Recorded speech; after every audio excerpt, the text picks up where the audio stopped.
Surajpur greater Noida में आयोजित 64वें वार्षिक सम्मेलन में चतुर्वेदी शतकम यज्ञ के साथ कार्यक्रम भव्य रूप से संपन्न हुआ। इस दौरान क्रांतिकारी एवं अंतर्राष्ट्रीय संत स्वामी सच्चिदानंद जी महाराज जयपुर ने बढ़ते प्रदूषण पर चिंता जताते हुए पर्यावरण संरक्षण का संदेश दिया। साथ ही उन्होंने समाज में फैली कुरीतियों को खत्म करने के लिए जागरूकता और संस्कारों पर जोर दिया। आइए सुनते हैं क्या कहा स्वामी सच्चिदानंद जी महाराज ने।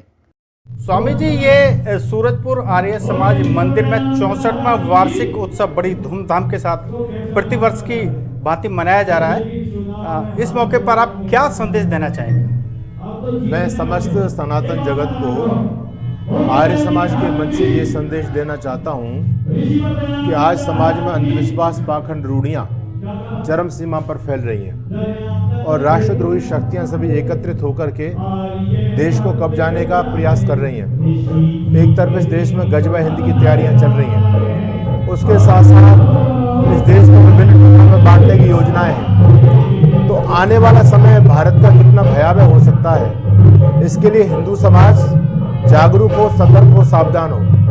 अंधविश्वास, पाखंड और रूढ़ियाँ इस देश के पतन का कारण बनी। आप जब देश के इतिहास को देखेंगे तो पहला आक्रमण था 712 में जो मोहम्मद बिन कासिम आया था, उसको भारत में वजह इसी कारण बनी कि हमारे जो राजा दाहर थे वो अंधविश्वासी थे। राजा दाहर के अंधविश्वास के चलते भारत गुलाम हो गया। आज धर्म के नाम पर पाखंड, अंधविश्वास चरम सीमा पर फैलाया जा रहा है। इस हिंदू समाज में 2-3 साल में नए भगवान देवता प्रकट हो जाते हैं। भूत, पिशाच, शनि, राहु, केतु, डाकनी, शाकनी, इनके नाम से तथाकथित धर्मगुरुओं ने हिंदू जनता के दिमाग पर ताला लगा करके उसको लूटने का काम कर रहे हैं। तो हिंदू समाज जागरूक बने, सतर्क बने, बौद्धिक बने और अपने मूल सनातन की तरफ लौटे। आज सनातन धर्म के अंदर बहुत बड़े पैमाने पर मिलावट की गई है। हमारे जो धर्म का सही स्वरूप था उसको तो लोग आज भूल चुके हैं। धर्म के नाम पर अन्य ही चीजें चल रही हैं जिनका धर्म से कोई लेना देना नहीं है। इसलिए आर्य समाज वेद की बात करता है। वेद हमारे सनातन धर्म का आधार है। वेद अखिलो धर्म मूलम, वेद ही हमारे धर्म का धर्म ग्रंथ है। तो हम वेद का संदेश देने के लिए यहाँ पर आए हैं और आर्य समाज सूरजपुर अपनी पूरी ऊर्जा के साथ में, शक्ति के साथ में इस पूरे क्षेत्र में एक अलग जगाने का काम कर रहा है। समाज को अंधविश्वास, पाखंडों से बचा रहा है और जो राष्ट्रद्रोही शक्तियां देश को तोड़ना चाहती हैं, आर्यवीर दल के माध्यम से हम यूथ को भी तैयार कर रहे हैं। देश में जैसी परिस्थिति होगी उस परिस्थिति के अनुसार हम समाज का निर्माण करना चाहते हैं। स्वामी जी, ये महर्षि दयानंद सरस्वती जी का दर्शन रहा है कि जो असत्य है उसका खंडन करिए और सत्य का मंडन करिए। आज भारतीय समाज में विभिन्न कुरीतियां जन्म ले रही हैं, तो क्या कुछ जागरूकता अभियान चलाए जाने की आवश्यकता है? देखिए, आर्य समाज एक आंदोलन है। आर्य समाज का अर्थ ही होता आंदोलन। ये अंधविश्वास, रूढ़ी और पाखंडों के खिलाफ महर्षि दयानंद सरस्वती ने खड़ा किया।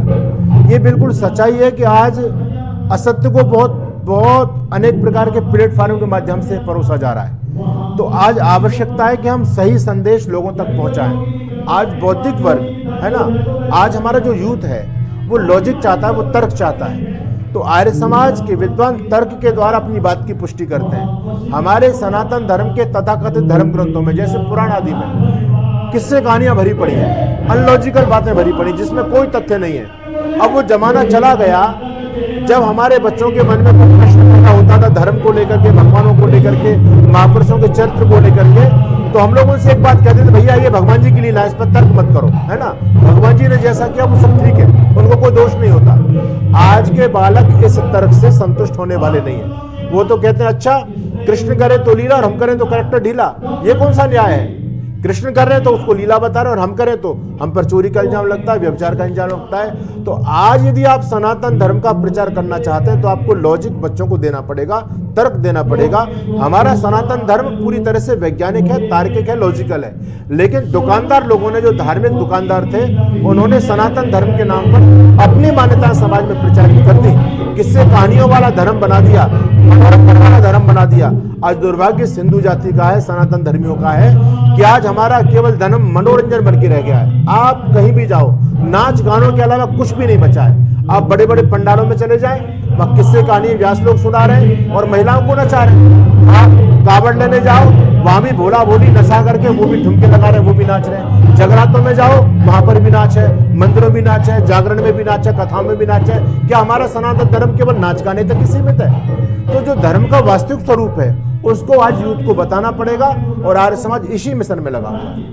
स्वामी जी, आज जिस तरह से आधुनिकीकरण बढ़ता जा रहा है, औद्योगिकीकरण बढ़ता रहा है, यातायात बढ़ता जा रहा है, उससे एक जो प्रदूषण है भारत में वो एक बहुत विकराल रूप लेता जा रहा है। और वैदिक जो संस्कृति है, जो वैदिक धर्म है, परंपरा है, उसका मूल ये है कि दैनिक यदि यज्ञ किया जाए तो वातावरण शुद्ध हो सकता है। क्या कुछ इसमें जागरूकता अभियान? बिल्कुल, देखिए, यज्ञ एक वैज्ञानिक पद्धति है और यज्ञ हमारी भारत की प्राचीन पूजा पद्धति और वैज्ञानिक पूजा पद्धति है।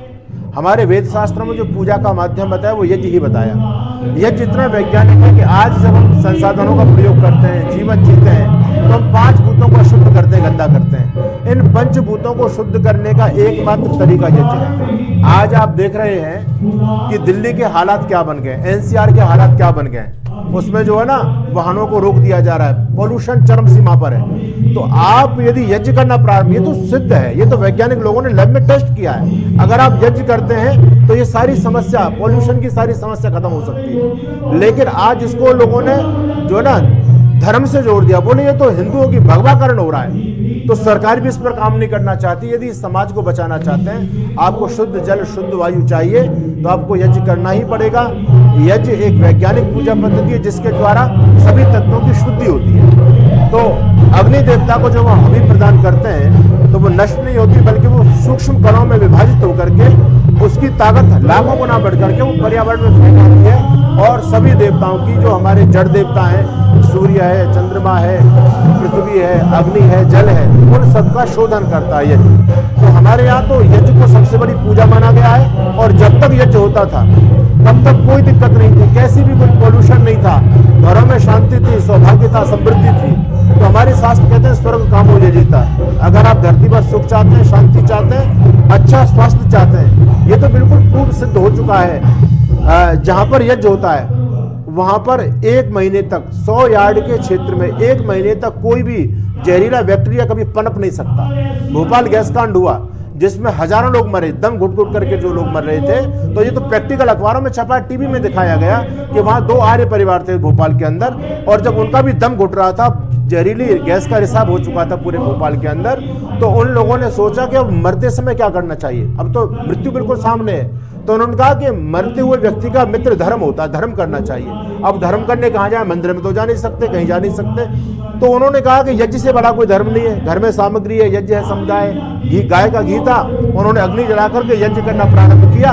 तो यज्ञ से जो गैस निकली उसने पूरे वातावरण को ऐसा अपना सुरक्षा कवच प्रदान किया कि जो जहरीली गैस में यज्ञ के सुरक्षा चक्र को भेद न सके, और वो परिवार दोनों बच गए, बाकी लोग मर गए। तो यज्ञ तो अपने आप में वैज्ञानिक पूजा पद्धति है, इसको हम सभी को अपनाना चाहिए। यानी यदि घर घर में दैनिक यज्ञ किया जाए तो जो पॉल्यूशन है उसमें काफी हद तक काबू पाया जा सकता है। केवल ये भौतिक पॉल्यूशन ही नहीं, ये केवल हवा का प्रदूषण नहीं, बल्कि वैचारिक प्रदूषण भी दूर होगा यज्ञ करने से, है ना।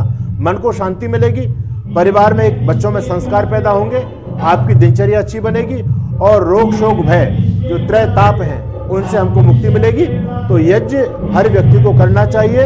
योगेश्वर भगवान श्री कृष्ण तो गीता में कहते हैं कि जो व्यक्ति बिना यज्ञ किए भोजन करता है, समझो वो व्यक्ति पाप खाता है, बल्कि अन्न नहीं खाता। हम आर्यों की परंपरा रही है, पहले देवताओं को भोग लगा करके हम खाते हैं। तो देवताओं को भोग लगाने का सबसे वैज्ञानिक कोई तरीका है तो केवल यज्ञ।